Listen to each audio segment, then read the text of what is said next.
lidé a firmy, které se dotkly letošní záplavy, podle vás nebudou muset z části nebo vůbec platit daň z příjmu. Ale vláda se k tomu dneska postavila trochu jinak. Mohl byste nám to, prosím vás, stručně osvětlit? Mohu říct jednu jedinou věc.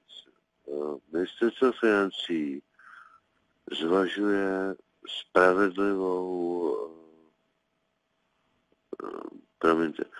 Ministerstvo financí zvažuje spravedlivý návrh.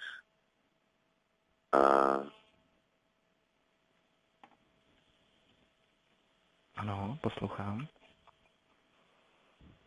Ještě jednou. Ministerstvo financí zvažuje spravedlivý návrh. Ten návrh ještě není hotový. A pokud si přejete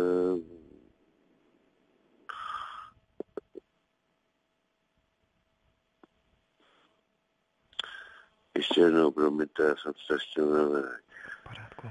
Tak ještě jednou. Ministerstvo financí zvažuje spravedlivý návrh na základě zadání vlády. Ten návrh ještě není hotový. A pokud vy chcete vyrábět návrhy, které ještě nejsou hotové, tak si nejsem jistý,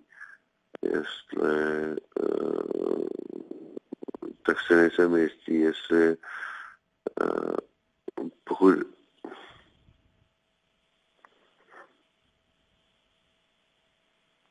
ano, pane ministře. Promiňte, prosím, můžu ještě jednou? Samozřejmě. Já jsem strašně unavený, já jsem dva noci nespal, takže dobrá. Ministerstvo financí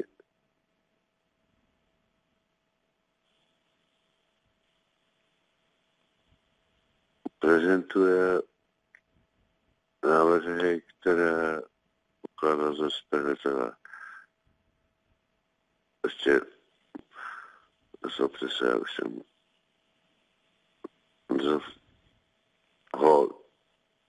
jste tam? Ano, jsem zde, poslouchám. Tak dobré, já bych se vás ještě rád zeptal, pokud odpustí daň z příjmu, jaký bude klíč k nalezení spravedlivého způsobu, jak daň odpustit? Pane, nezlobte se, já už jsem tři noci nespal. Já už fakt nemůžu. Dobrá, rozumím. Tak děkuju moc za rozhovor.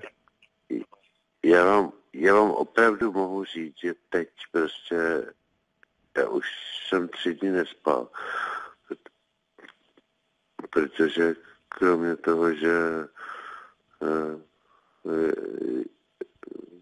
řeší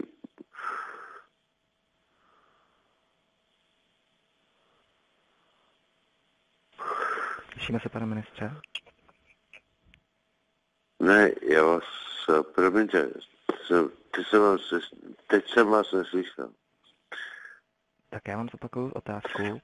Jaký podle vás myslíte, bude ten klíč k nalezení spravedlivého způsobu, jak daň odpustit?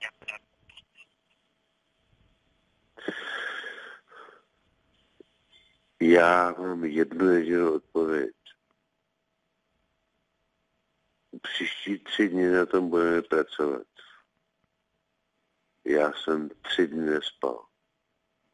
Já vám dnes na to nejsem schopen odpovědět. Ale mohu vám slíbit, že nalezneme ten správný a spravedlivý klíč. Dobrá, tak já vám moc děkuji za rozhovor, pane ministře. Naschledanou.